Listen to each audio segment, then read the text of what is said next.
Thank you so much for joining us. This is our first time doing this, and we really just wanted to provide families at Hudson with a nice opportunity to get a basic overview of different high school programs. We have a lot of options in Toronto, and that's really, I think, a strength of where we live. But we wanted to make sure that our families in grade 8 had all of the information they needed to make a really informed decision. And so tonight it'll be me, Frank DeFina, our upper school principal, and Lisa, our head of guidance. I'll let them speak to sort of their areas of expertise afterward, but just to explain sort of my perspective and experience, aside from being the head of enrollment at Hudson College, I originally did the IB program in high school at a British international school. And since then, I've also worked at both IB and AP schools, more internationally, not so much in Canada. But taking IB was really formative for me, and it's been really interesting coming back to Canada and going into Canadian University from that international experience. And so, Frank, maybe I'll let you introduce yourself.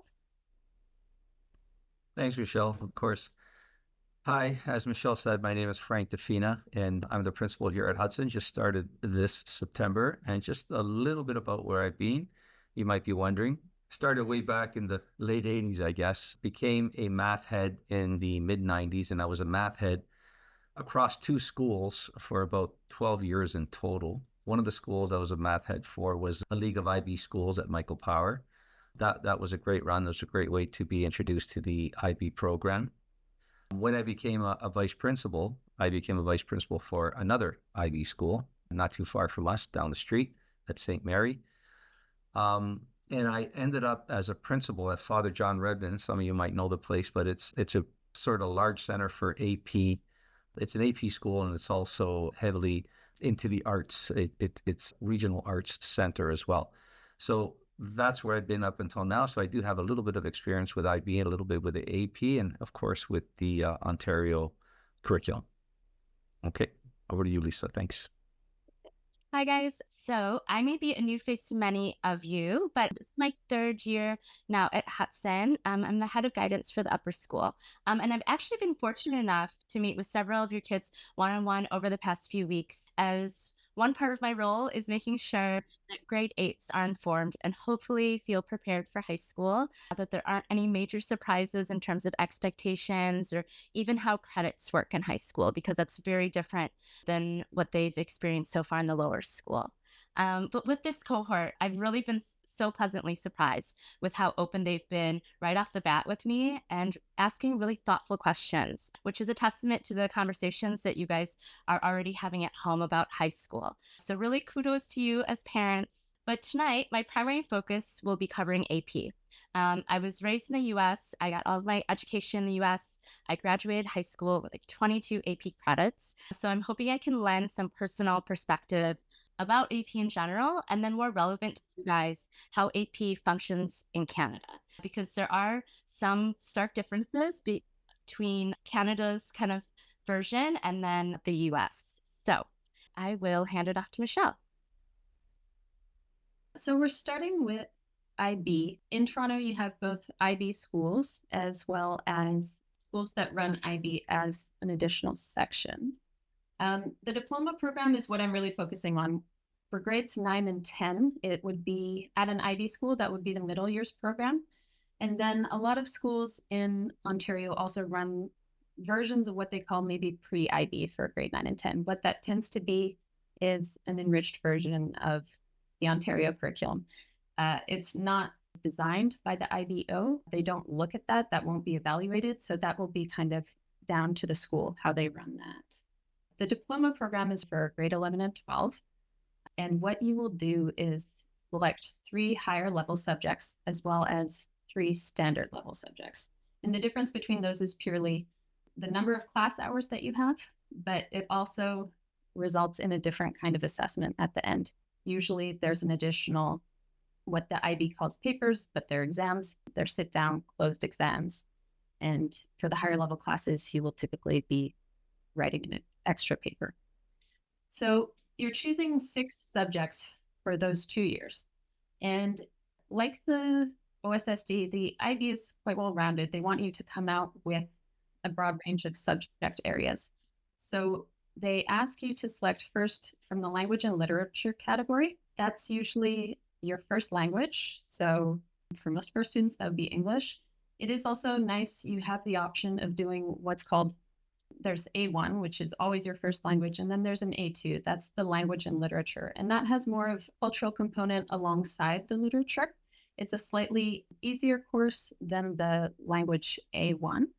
So in my case, for example, I did French A2 and I ended up with a bilingual diploma.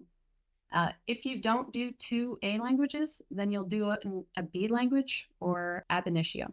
Ab initio is you are a true beginner to that language. It's not necessarily recommended. It's more for students who really don't have any additional language background. And then, of course, some schools will offer classical languages as well in the second language acquisition category.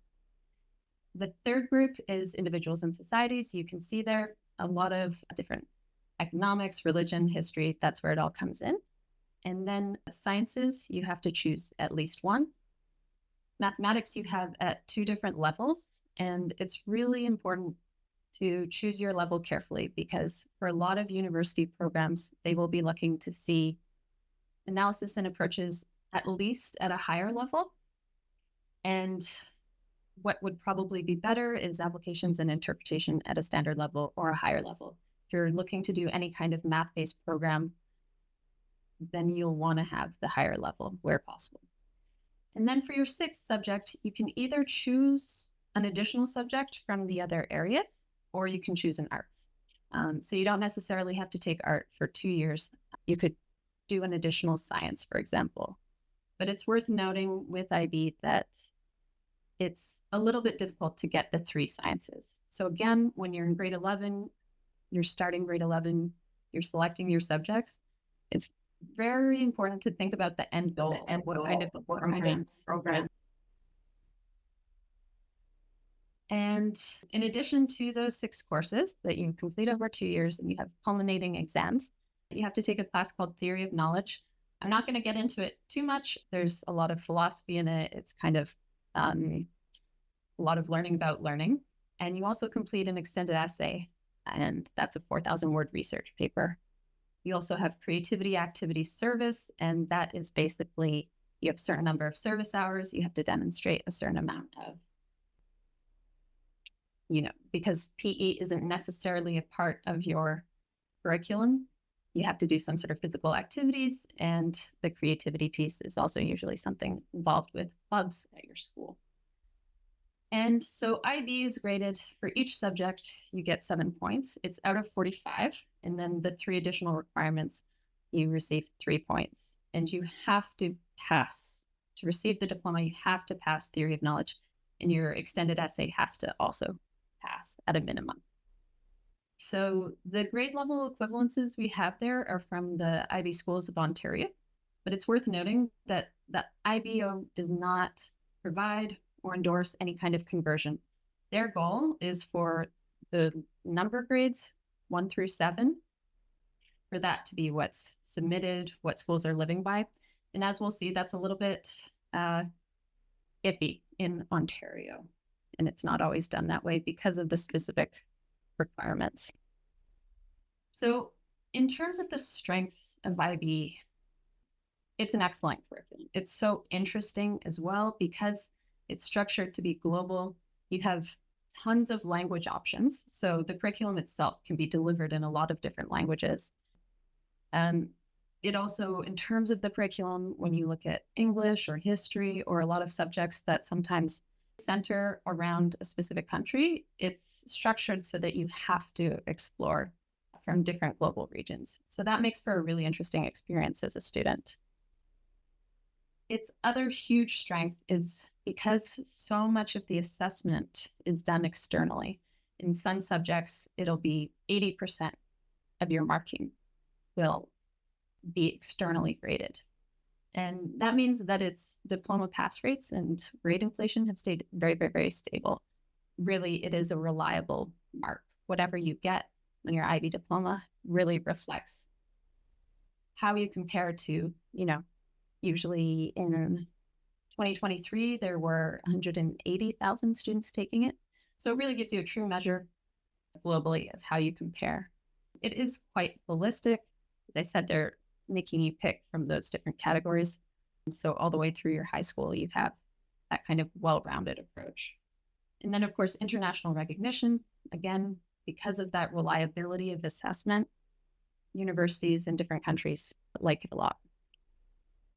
Now, when it comes to the challenges, some of its strengths kind of are an Achilles heel as a user. So you have to take the same subjects over 2 years, and it's really difficult to change after, say, your first semester.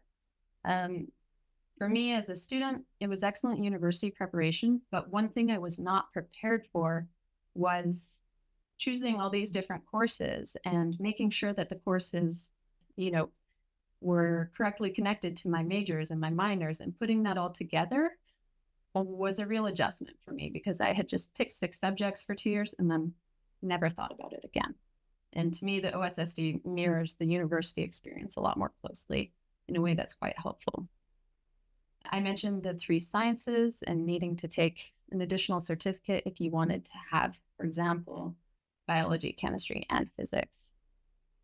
And then the thing I think is really interesting about IB, because for this I was actually researching and looking at different schools and what their average scores were, because it is a really summative kind of diploma, and you can really measure the quality of a school by its average IB results, at least academically. And it's a really challenging program. The global pass rate is just under 80%. But in terms of the school averages, it was kind of surprising to me because a lot of Canadian schools, the averages seemed quite low to me as somebody who had worked mostly in Asia. And so when I looked at those top 100 scoring IB schools globally, half of them are in the UK, Hong Kong, or Singapore. And I myself attended a British school.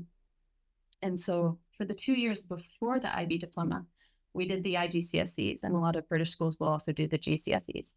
And the reason I think it was such good preparation is because it follows the exact same format of being a 2-year program that culminates in these very formal exams and long exams and exams that are handwritten. And what I notice for North American schools generally, they don't have as much of an emphasis on that kind of formal testing, that exposure to testing. And so I think for a lot of students, including probably those at Hudson, it's a really big adjustment. And that's where I come back to the pre-IB programs as well. I'm just not always entirely convinced that they're doing the real preparation to prepare students for what that actually feels like, because not only do you have final exams, which are in May of the final year, and you'll typically have time off beforehand to study for those, and you have a big revision period starting in mid-April usually, but you have mock exams the previous year.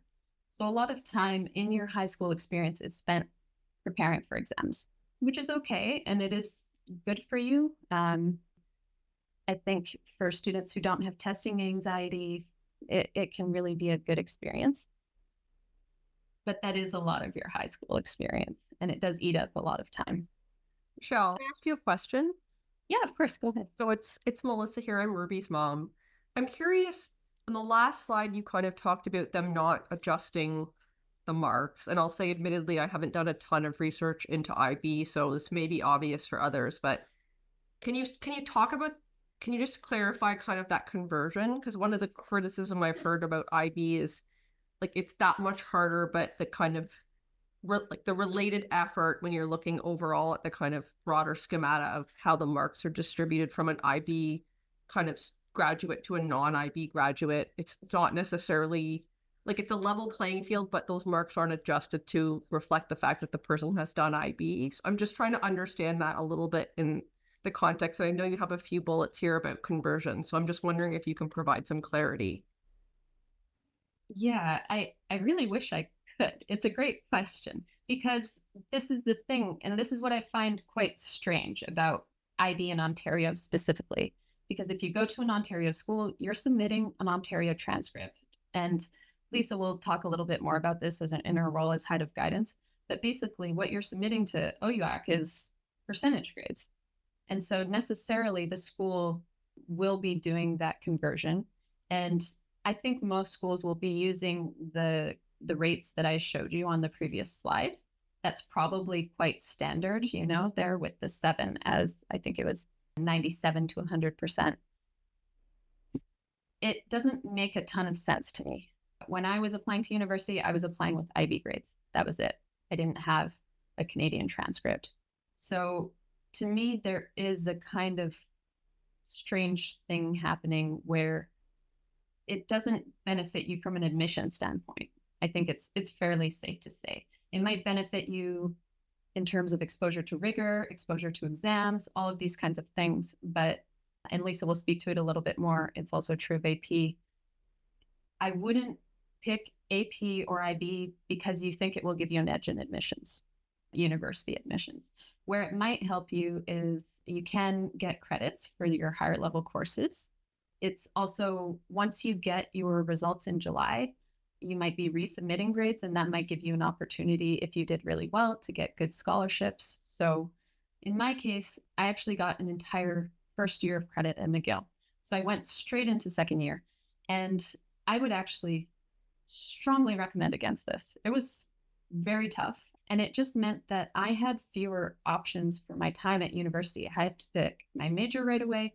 I had to pick my minors. I had to fulfill requirements, and I was just launched into second year classes. And I really feel like it affected my experience in a way that I enjoyed university a lot less than I might have if I'd had a foundation year to really explore, take courses without worrying about fulfilling requirements.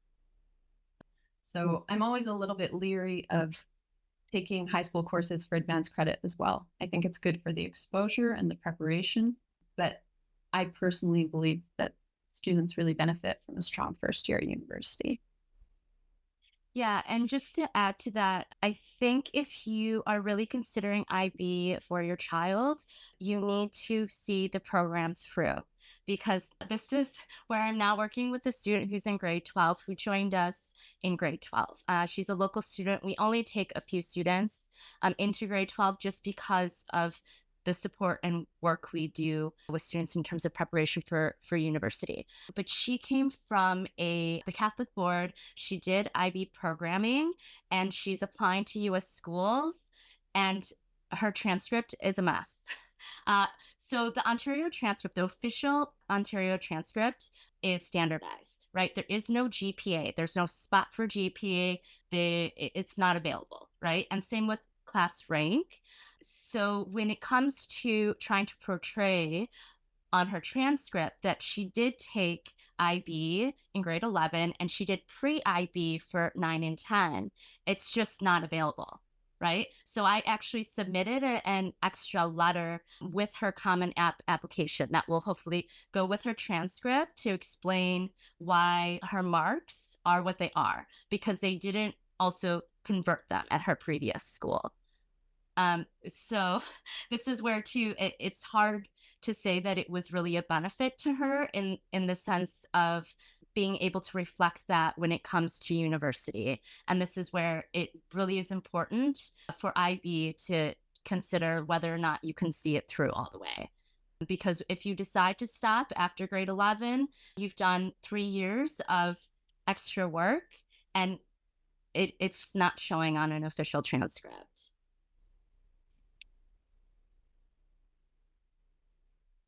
Yeah, so with that, and we'll come back to both more on IB and questions you should ask and some interesting links, because at the final slide, I've included actually how some schools do the conversion. If you want to read it, it's kind of interesting, but kind of muddled, but worth looking at if you want to get into it in more depth.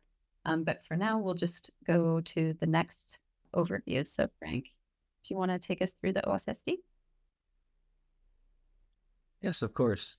Excuse me, and thank you, Michelle. So OSSD diploma is pretty standard. You have to have 17 compulsory credits, mandatory written. There are 13 optional credits. Of course, over 4 years, you're going from grade 9 to 12.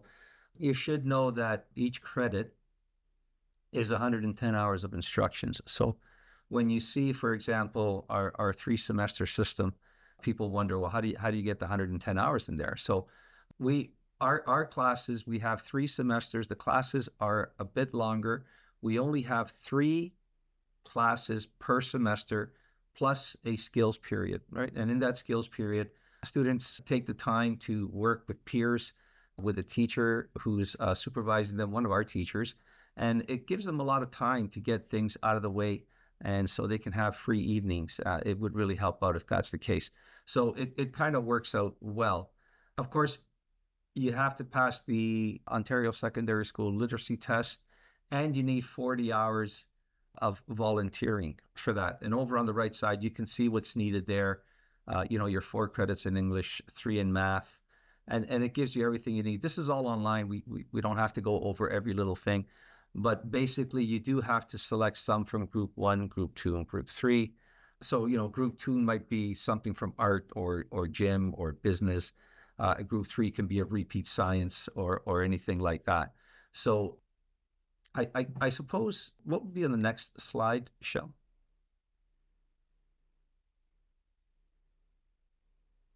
Okay, so our strengths then, gold standard for acceptance to universities in Canada, especially Ontario. This is, as Michelle kind of said earlier, our Ontario universities are kind of looking for our Ontario courses.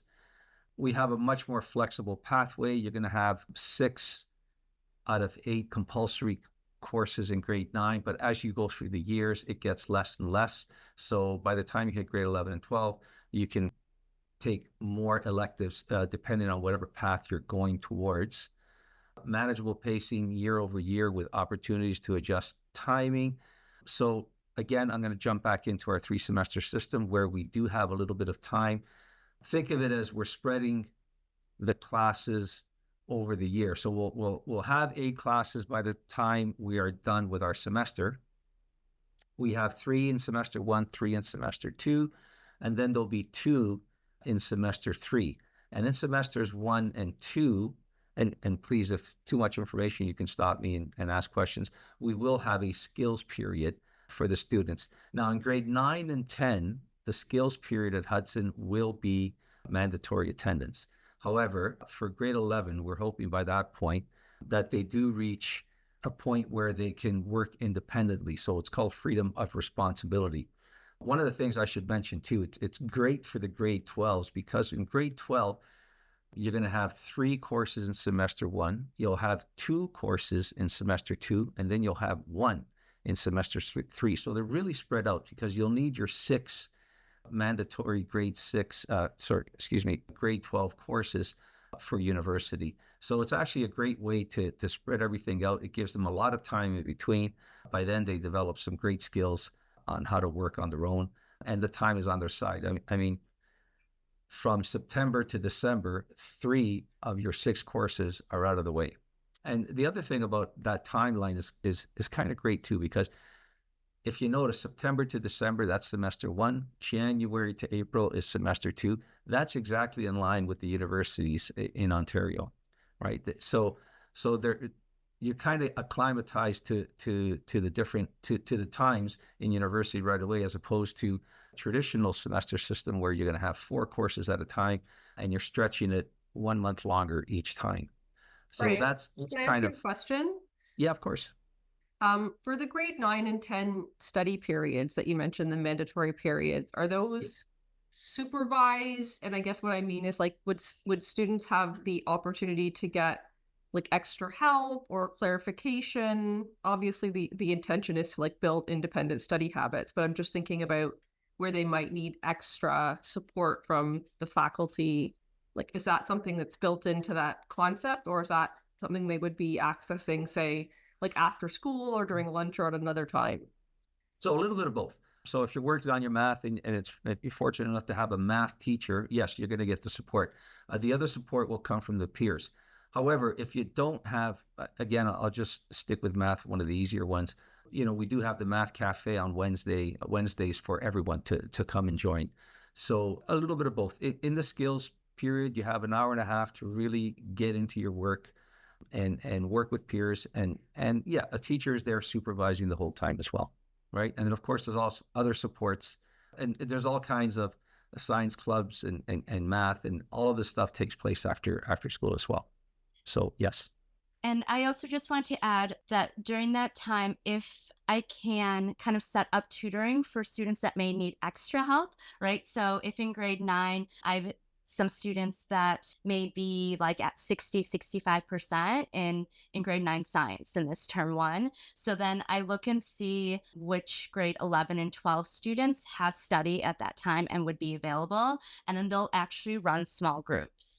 And this is where it's helpful too, because I can choose students that really have strengths in those subjects, right? It's not like I just pick a random kid because you're available. It will be a kid where I'm like, oh yeah, this kid got like 99 in advanced functions and is getting, 97 in grade 12 physics. So they can help a grade 9 student get through science. But yeah, because the school day is quite long, like from 9 to 4. I don't love adding on, if in terms of tutoring, I don't necessarily want to add on extra time at the end of the day. A club is a very different kind of situation. Yep, perfect. Okay. Is there another question out there? Hi, I have a question. My name is Sarah. I'm Josephine's mom. Hi. Just could you paint a picture for me? Like, do we start with OSSD and then there's the option in grade 11 to move to IB, or we can stick with OSSD? So yes, at Hudson, you could stick with OSSD. We won't be offering IB at this time, but I can explain the path of AP that we have. And I don't know, is this a good time, Michelle? I guess I can jump into it now since the question's been asked. Yeah, and I think so. Just generally speaking, most schools, if they are running IB, yeah, grade 9 and 10 will be preparation. It'll either be IB MYP, which is the middle years program, or it'll be grade 9 and 10, a kind of adjusted, enriched version that they're using of the OSSD to prepare students. Whether you have to continue in IB or you can continue with the OSSD, that really depends school by school. That'll vary a lot. So I can tell you in my experience, that's what we did precisely. So we did have what was called pre-IB, which was grade 9 and 10. And when you hit grade 11, in the math, for example, again, we did first year IB. And then in grade 12, we did second year IB, which primarily was calculus. But at the place where I was, and some of the schools may offer this or not, you can jump right back into OSSD. So again, there's too many varying answers about IB. But for us with AP, we do have, we do have a path where we have an accelerated path, and kind of follow me on this. In grade 9, you can begin with power math, and that's one of our teachers sort of takes students into higher level math in grade 9. After school, it kind of introduces some more challenging, rigorous items to them. When you hit grade 10, you have the possibility, because of the way our system is set up, you can complete your grade 10 math and then jump in that same year to a grade 11 math. So by the end of grade 10, you'll have both 10 and 11 under your belt. And then going forward to grade 11, you can choose the functions course, which is the first grade 12 course, which is followed by the calculus course. And again, the way our system's set up, you're allowed to do that all in grade 11, which by the time you hit grade 12, and we're hoping to put this in for 2026 in September, by the time you hit grade 12, we'll have a math AP class, which is specifically set up to help students prepare for the AP exam in that course. So that's what we're kind of looking at in the AP path there.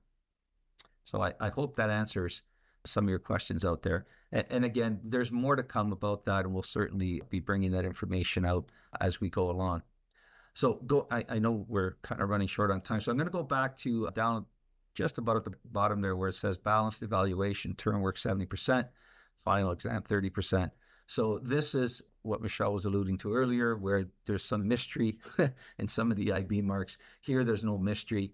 Your term work, which is your tests, your quizzes, your assignments, any of those sort of assessments, is going to come out to 70%. And then you have a final evaluation, which is an IRP and an exam. And that combination is 30%. Now, the IRP is the independent research project, which is kind of like a culminating project. That's sort of what's used in lots of the lingo around the province.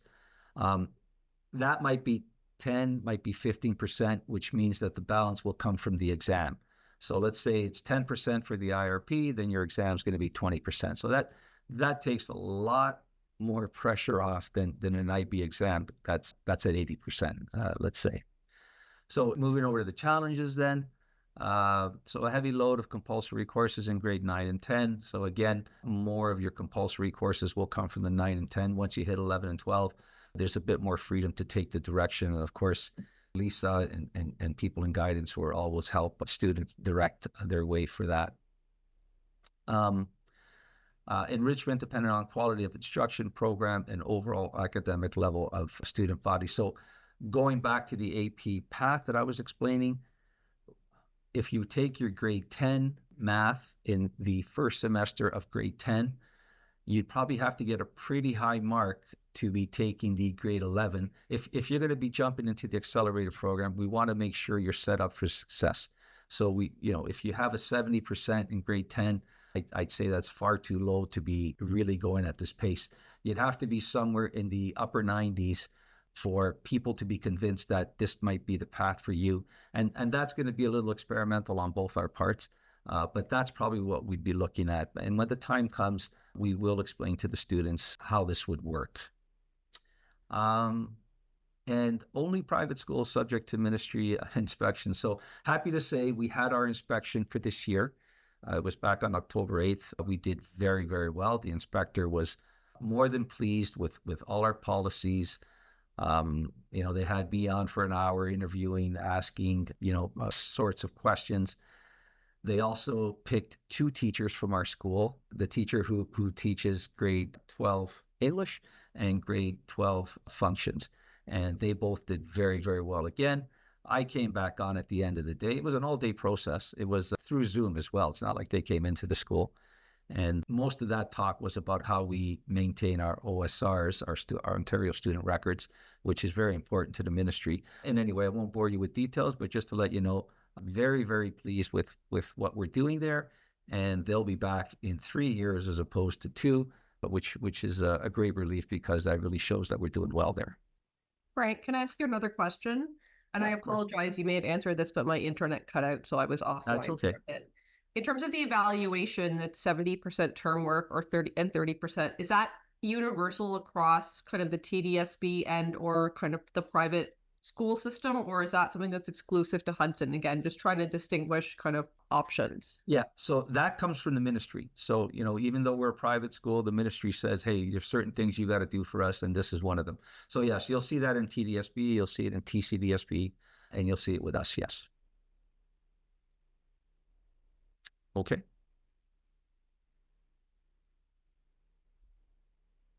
Oh, okay.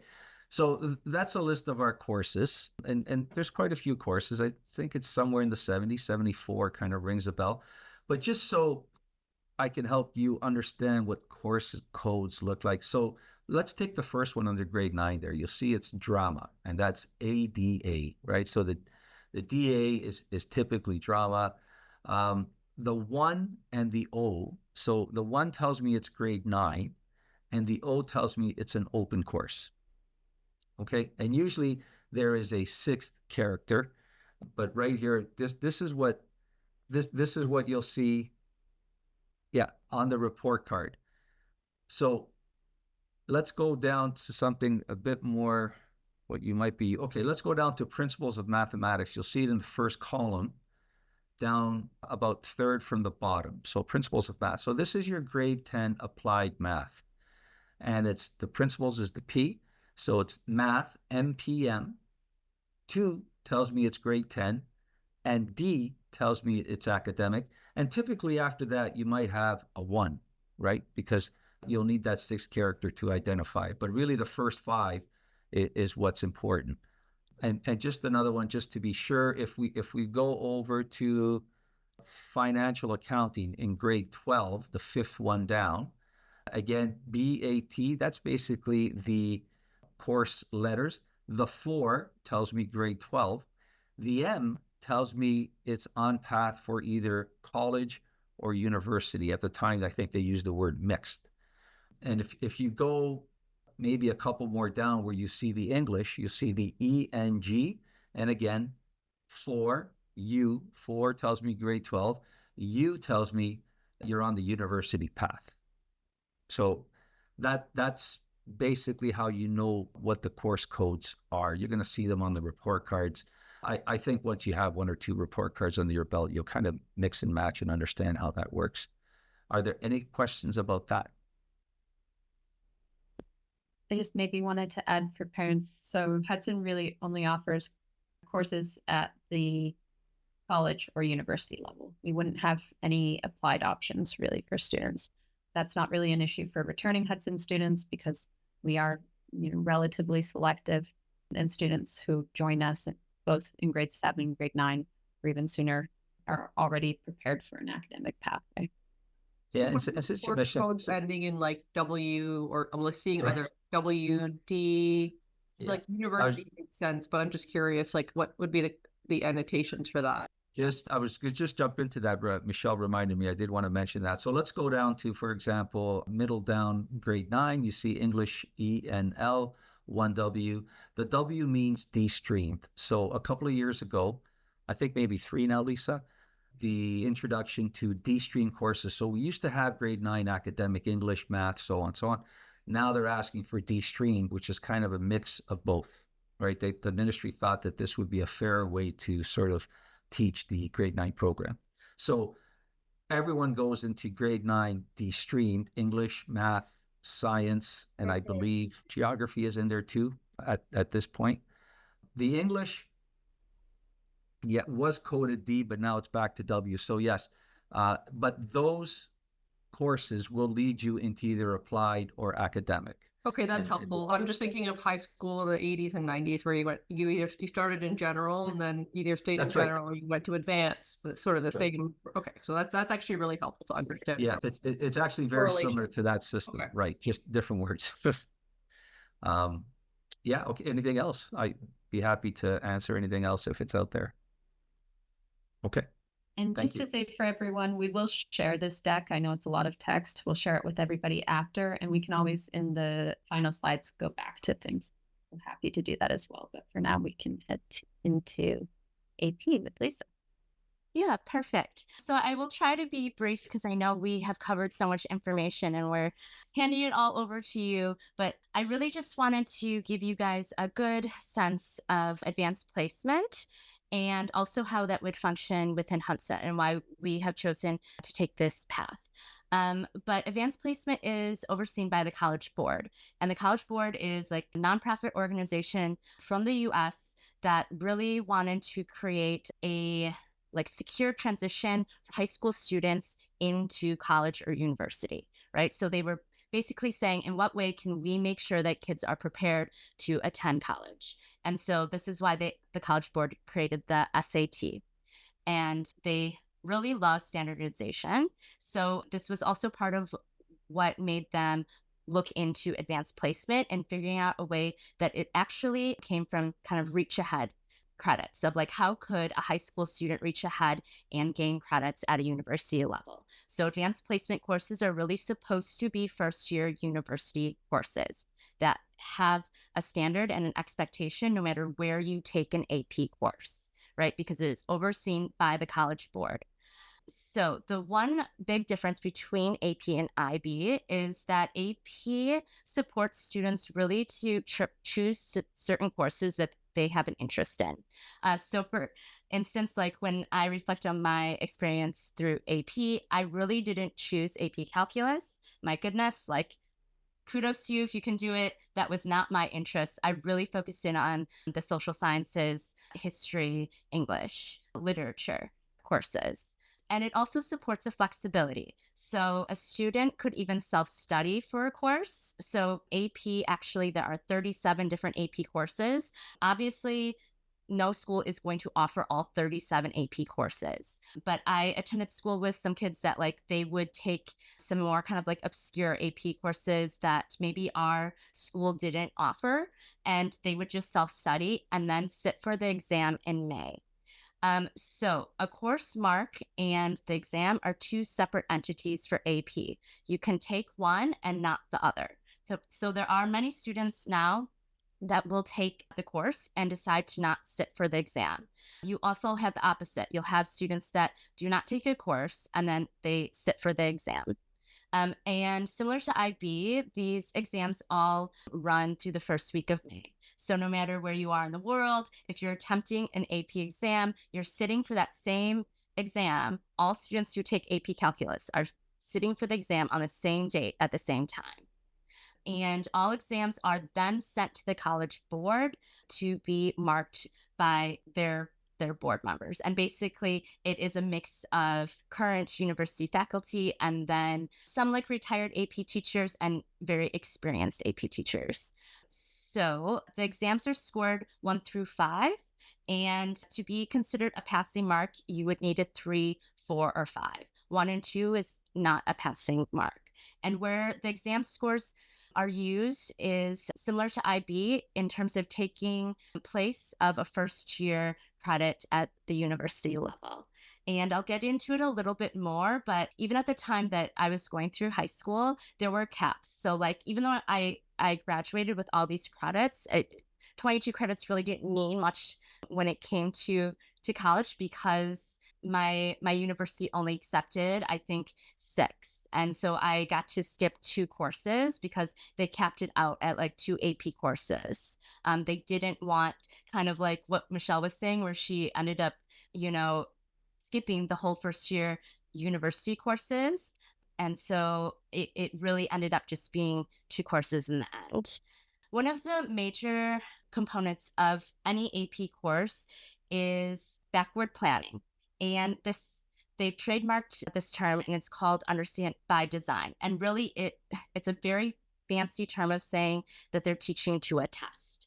Every AP teacher basically needs to be making sure, even if a student is not sitting for the exam, that they could at least have a student pass the exam. It functions a bit differently in the US just because the College Board also funds many of the public schools' AP programming. So for many schools, they can actually be public in terms of where their kids are scoring for the exam.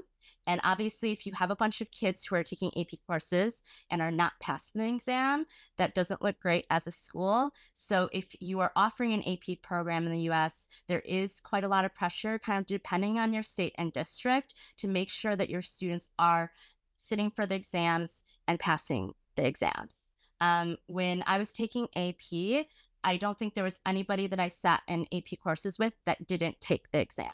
This is a bit different here, and I think that's just kind of, dependent on years of kind of figuring out that maybe students really want to support themselves in a rich curriculum and less about, having to sit and perfectly take this test. But the other thing I did want to talk about is the formative assessments are really in favor of practicing tests and for the reason that they want students to pass that exam. And then as you can see on the right side is just the most popular AP courses. So AP Psychology, AP Biology, Chemistry, and Calculus, which is highlighted because those are the courses that we intend to run in fall of 2026. And then AP exam scores are not used for acceptance into any university. AP exam scores are actually released after admission season anyways. And so they wouldn't even have access to it. Universities would not have access to the AP exam scores. And the College Board is actually the one who sends the scores to any university. It would not be the high school that your child attends. And then it depends for every university which scores they will accept and for which courses. So like the University of Waterloo requires a 5 in AP Calculus. So that is a perfect score. And that basically can only take place of one math course. So there can be a lot of stipulations for AP courses to actually take place of a university course. All right, Michelle? Perfect. So the strengths, I won't go through all of them because you guys will be getting the slides, but really what I wanted to touch upon and what I valued out of taking AP was really university preparation. My first year of university was quite enjoyable. I think it was less stressful than some of my counterparts because I was prepared for the workload and the expectations. There wasn't this fear of like the unknown. Can I meet the expectations of professors in these courses that I've never taken before because I was used to a pretty heavy workload. And in many ways, I felt like my last year of high school was more stressful than my first year of university. So I think it can really work for students who are motivated and especially to certain subjects as well, right? I don't recommend that a student just take whatever AP courses because that is what their school is offering. They need to think about the curriculum and what would work for them and where they actually want to follow that curiosity, right?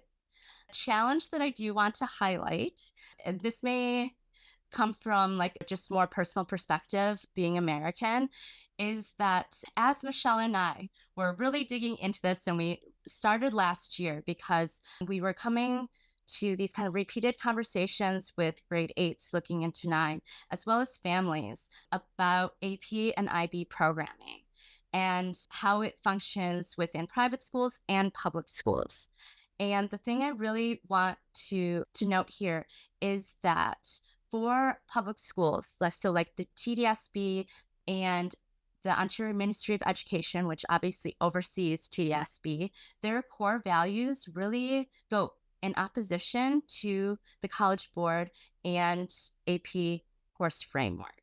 So this is where we see the lottery system because in the US, for my AP programming, I was tracked from grade 8 to take AP courses. I was in honors courses in terms of like history, English, social sciences from grade 8 on, so that when I started taking AP courses in grade 11, it wasn't so much of a shock and I was able to pass all of the grade 11 AP exams without having to be extremely stressed out, right? And also we see this kind of interpretation of AP programming in how they basically have a lottery system. And it's not necessarily that everybody who's sitting in an AP classroom wants to be there, right? And I think that's a very important component of AP courses. I just remember one of my AP teachers saying over and over again, like, I can only go as fast as the slowest kid here. And that's why, like, we did our homework, we finished projects, we did everything that was asked of us because they didn't really hold back. And I don't necessarily agree with this, but like shaming us in many ways of like not being prepared, because it was basically like, if we have to slow down because you're unwilling to do the work, then your classmates are being let down because that's one less day that they can practice to take the exam.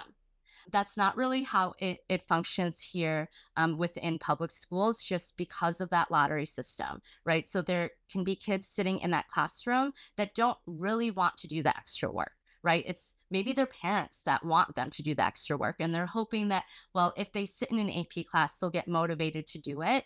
And it's like they already need to be coming into that AP classroom with the motivation, and not just from the parent's perspective. It needs to come from the kid. At the same time, I think it's different if you have a school that really does see AP programming through. So this is where we talk about like UTS, and they have all the structures in place and the infrastructure to support not only their students, but their staff, right? So they're trained, they are familiar with the College Board expectations, they have their students prepared to actually sit for exams even in grades 10, because I think they do it quite early. They do reach ahead for AP as well.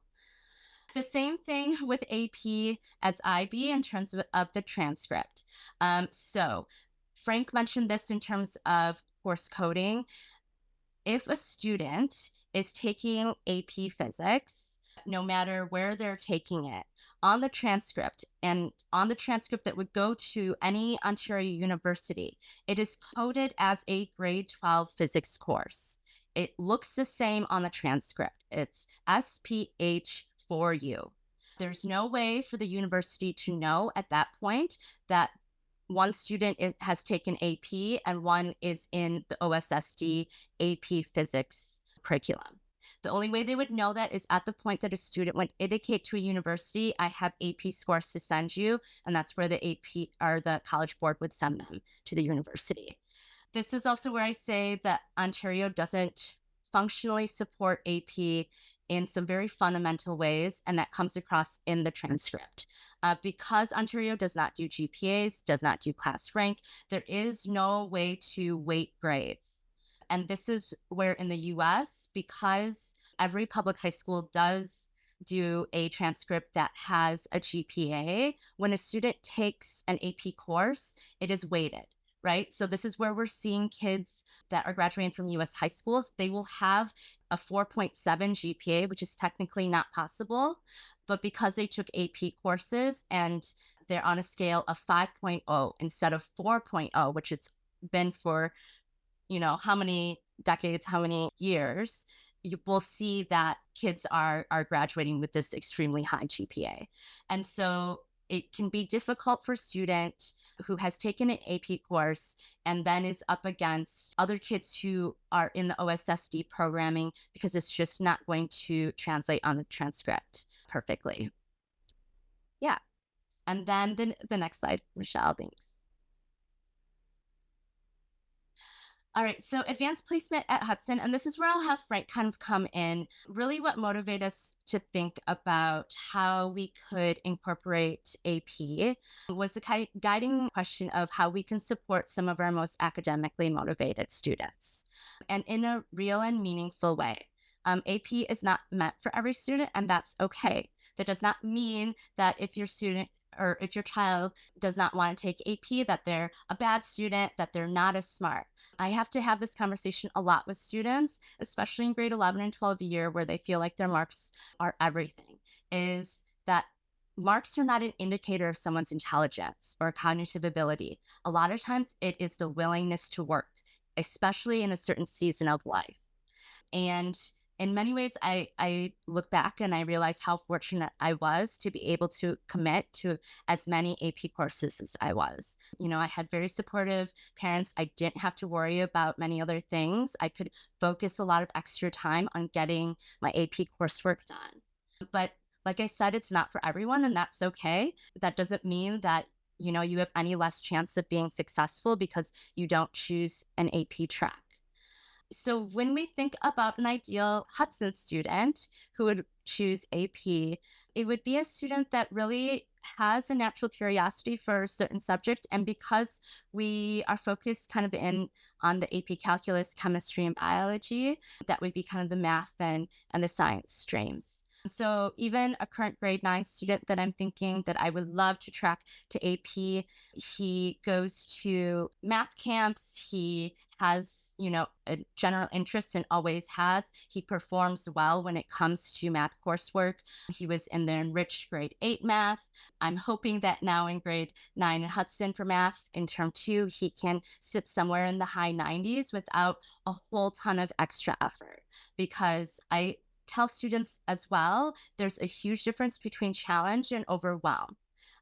Taking on AP should not be overwhelming, right? It should not be something that they're taking on where it's like there is all of this other fear that's surrounding meeting the expectations of this course. It should be somewhat exciting. I mean, as exciting as AP Calculus can be, but it should be a really kind of positive challenge and keep them engaged. And this is what we have been having repeated conversations as an administration at Hudson about, is how do we keep some of our most academically motivated students engaged? Because we also very much realize that, especially in grades 9 and 10, when there's a lot of compulsory courses and you have to check off boxes, it's natural for a student to kind of be like, okay, what are all the courses that I have to get done over and when can I really dig in? And so we were trying to figure out a way where a student like that could dig in a little bit sooner.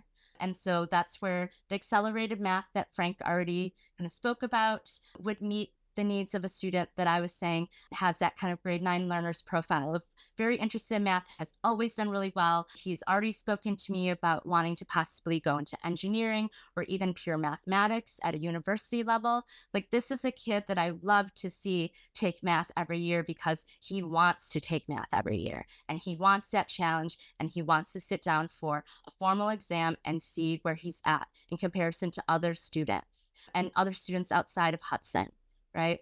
So that is another positive too of AP as well. Like Michelle had mentioned, it's really kind of a gift to be able to go into university with the confidence that and evidence that you're able to do that work and meet the expectations of university coursework. Yeah. And in addition to all that great stuff you mentioned, all the great qualities of a student, I think one of the big things over the years that I've seen, if a student has good time management skills, they're a pretty good candidate for this as well. I mean, with good time management skills, you can carry on a life after school. If you know, you get everything done, you get down to what you got to do, and you know, you can live as normal as possible. I've seen so many great kids with super high marks in the IB program. They were also stars on the volleyball team, and that's all due to time management skills. And so that's where a student and parent perhaps would have to be honest with themselves to say if you're the right candidate for this. Oh, and by the way, just to pick up on that point about taking the material to reach ahead into university, I did check with my former AP coordinator because I had a suspicion that the students at my last school, where there were hundreds of them enrolled in various AP courses, about 25% of the students went through with the exam. So that's just to give you an idea of how many people really took it for the material and for the reach ahead, which in itself is excellent as well. Just thought I'd put that out there for you. And Barb, I know you had asked in the chat, when Hudson starts to offer AP, will students do the AP exams? Yes, they will have that option, but if they just want to do the coursework, that would be fine. This year, we do have 2 students that are registered for AP exams, and they're doing self-study and working with teachers already in-house at Hudson, not necessarily, you know, getting them through all the coursework, but as a mentor in terms of someone they can go to at Hudson with questions. Because I already told the one student who registered for AP Calculus, like, please do not come to me with questions about AP Calculus. You can, you know, go to Mr. Lease or Miss Lee in math, and they are more than willing to help you through that. But yeah, since they are 2 separate entities that examine the course, a student at Hudson could choose one or the other or both. Yeah, and just the last word on this, I would say, is, I mean, a big reason for doing this is that we have such a strong lower school program. You know, Rose has designed grade 6, 7, and 8 to really be great preparation for high school. So I do expect, especially with Saxon, that we would see a lot of Hudson students sort of taking the lead in a lot of these AP courses as well. Okay, so just to wrap up, and then we'll have open questions. We just wanted to put some questions in your hands of things as you look at other programs, other schools, and as you look at us, you should be asking schools, and they should be able to give you good, specific answers. So for IB, the diploma pass rate, any private school, it should be 98, 99%. If you are paying that much money, they should be advising kids and providing them with the supports they need to adequately prepare for those exams. As I said, the global average is below 80%, but really for a private school program, you should be seeing higher. They should be able to provide you with an average IB diploma score. And it's worth looking. A lot of universities will tell you program by program how many points, the range that you would need just to have a good chance of admission. For U of T, Queens, McGill, those kinds of schools, it's usually in the mid to high 30s, depending on the program. Again, if NYP isn't offered, what does pre-IB mean? What are they meaningfully doing to prepare students for the diploma program and all of the demands of that? Same thing with the exams. The IB diploma coordinator is a really very, very important person at every school. So I would recommend, if you can, getting some FaceTime with them and making sure that they've been there for some time supervision for the extended essay, because those 3 points are they're not easy to get, but they are gimmies in the sense that you don't have to sit for an extra exam. But the process of writing a 4,000 word research paper is quite involved, and they should have a teacher who is set as your advisor, kind of like a mini thesis, basically. And the last thing really for IB you want to ask is look at the subjects. Make sure that they're offering the subjects at the level that you would want to take them, because not every school will have every subject at both a higher and a standard level. And the options for each group might be limited depending. So really have a good look at that and make sure that they could accommodate the schedule that you want. Yeah, and just to touch upon the questions to ask for any high school, this really comes from more of a guidance lens, but thinking about what your family values most and who your kid is, right? And what they may need to really have the most full and in-depth high school experience, I think is so important and impactful. The other kind of important point I wanted to touch upon was that that there would be some support or person to contact when things may not be going well. And this should honestly be true of even like larger public schools.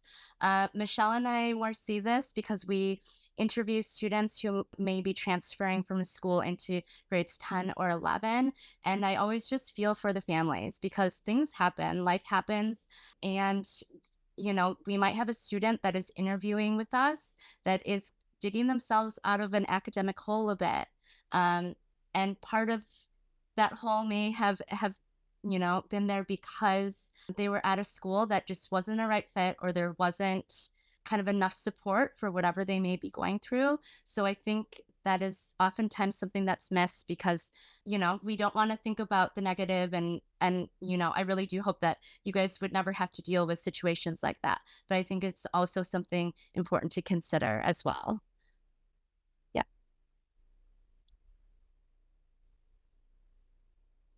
And then Frank, did you want to touch upon the questions to ask for AP? So, the questions are pretty clear. I think they're very good questions, what's laid out here. I guess overall, you really want to know what you're getting into. You want to ask which AP courses they're offering, how they deliver the course. For example, the way we're delivering the course, we're not giving bonuses along the way. We're accelerating the math, and that really tells us if the student is really interested in keeping pace with this. There are some schools that when you take an AP course, you may be doing pre-AP courses, where in grade 9, for example, you'll get a 5% bonus, or maybe you'll get a 3% bonus in grade 10, just to sort of keep you, just to let the student know, we know that you're working a little bit harder than the average OSSD course, and you're going to get this bonus along the way so that your marks reflect that. But that causes sometimes a little bit of stir in the other classes. So that might be something you might want to ask. Exactly how are you delivering the program? You want to ask what's the success rate. You might want to ask how many people actually write the exam, and maybe it's a low number, maybe it's a high number. If it's a high number, maybe it's a school that really pushes for the exam and maybe pushes more material. So, I see a question down here, a second from the bottom. Does the admin actively support AP teachers to attend workshops? So AP doesn't necessarily enforce that teachers go to training and workshops, but this might be a school that takes it a bit more seriously, or they really want to dedicate themselves to AP, and they will send teachers for training, but it's not mandated by AP from what I understand. So those are the kind of things, but you will get the slides, and very good questions there to sort of follow up with. Okay, just super quickly, again, we'll be providing these for you, but there's a few additional links. One thing I found really interesting was the alignment study between the IB diploma and the OSSD. This was actually sponsored by the IBO, and it looks at some science and math courses. What it shows is actually there's really a lot of curricular overlap. IB goes a little bit further for some higher level subjects, but especially at the standard level, a lot of it is over together. But again, that's a really good read. going through the IB results will give you a sense of the structure. I particularly recommend that families spend time on the curriculum briefs because those are nice 2-page documents for the subjects you're interested in, and they go into the assessment as well. Because some courses will require, for example, oral exams as well as paper exams, and it's just really nice to see that breakdown versus the internal coursework. But generally speaking, it is about a 20-80 ratio with 80% resting on externally marked work. And then just as an example, there we have the admission requirements for U of T and another school in Ontario on how they translate that assessment. So most of the links that I have listed for AP, you can find on the College Board website. It just gives you guys an idea of what the College Board and AP mission is and their guiding principles and what they want to see in terms of supporting students making that transition into a university, as well as the list of all of the AP courses they offer and their exams, which I think is a nice way to kind of preview what your child may possibly want to one day accomplish. So the last one is just the University of Waterloo. It's an example. It would vary from university to university for AP credits and how they transfer them into their programming. And also it is dependent on the program. So how they may accept a certain credit within an arts and science program versus engineering versus humanities is different, even under the same university. Perfect. So yeah, are there any extra questions? Anything we can expand on? We're also, I should say, more than happy to meet individually with you and your children if you wanted to talk through specifics and hear feedback, because I mean, we are a little bit biased in that, as Lisa mentioned, when we see students coming in for grade 10 or 11, it's usually because they're not happy with the programming that they're seeing. So we do hear some of the pitfalls at various schools, some of the things that maybe students who have joined us at Hudson haven't been satisfied with, but those are things that we're happy to get into if you're looking at a specific program and need that feedback individually. We are going to host another session that focuses really in on Hudson for parents. Your kids are also going to have a morning where they visit different teachers and classes in the upper school, get the chance to meet them. And they'll also be able to meet some of our high school students as part of a panel. And of course, I know a bunch of you have already signed up for the open houses. That's awesome. You'll be able to self-tour, meet students, meet teachers, and get a sense of the upper school from there. And we're really looking forward to the next steps. And of course, we hope that as many of your kids as possible will be coming into the high school at Hudson. But if they're not, we want them to find a high school that's a great fit for them, a program that really works and supports them.